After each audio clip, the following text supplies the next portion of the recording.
And turning back to the Fairbanks area, back in June, the Fairbanks City Council introduced a series of ordinances to amend city code in an effort to clean up problem properties within city limits and encourage new development.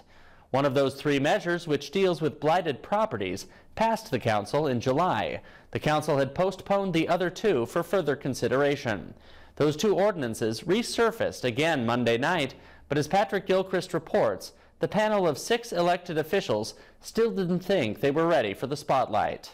The Fairbanks City Council postponed 2 property-related ordinances for the second time at their regular meeting Monday night. The first requires owners of vacant buildings to secure them and register the property with the city. In the big picture, I think we need to help support our downtown with working buildings, whether they be commercial or residential. And I'm hoping in the discussion that we are going to ask these building owners to help us help them. The legislation defines a vacant building as one that's been unoccupied for 180 days and includes both residential and commercial properties. It would require registrants to pay according to a fee schedule with no cost in the first year, $250 for the second year, and $500 for every year afterwards. Owners who fail to register their property would face penalties of $10 per day, while owners who fail to secure their properties would have to pay $300 per day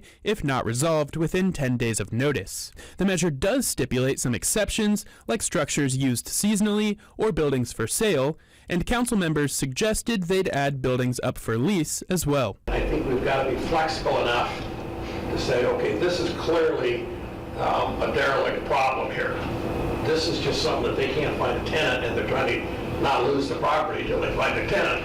So I think we've got to have the flexibility. The second measure aims to incentivize development by instituting a property tax rebate program. Under the ordinance, construction with costs between $50,000 and $1 million would be eligible for city property tax reimbursements for 2 years, and construction with costs of $1 million or more could earn the reimbursements for 5 years. But some on the council worried the program could muddy the waters for the city budget. I think we should wait on this until we see what our budget is for next year.